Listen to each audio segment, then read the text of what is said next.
सिंध जे governor Kamran Khan Tessori चयो आहे त फ़लस्तीन में हथे ख़ाली शहरियुनि ते ज़ुल्म कयो पियो वञे। अरब मुल्क फ़लस्तीनियुनि लाइ आवाज़ उथारनि। पाकिस्तान जो अवाम साण गॾु बीठल आहे। आलमी बिरादरी खे फ़लस्तीन जे अवाम लाइ आवाज़ उथारणो पवंदो।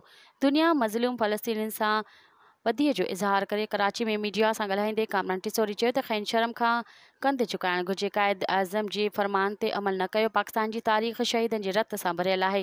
संदन चवणो हो त फ़लस्तीन जे हथे ख़ाली मुसलमाननि ऐं ॿारनि ते ज़ुल्म जारी आहे। अरब मुल्क फ़लस्तीनियुनि लाइ आवाज़ उथारणु पाकिस्तान जो अवाम साण गॾु बीठल आहे। गवर्नर सिंध कामरान खान टिसोरी चयो त आलमी बिरादरी खे फ़लस्तीन जे अवाम लाइ आवाज़ उथारणो पवंदो।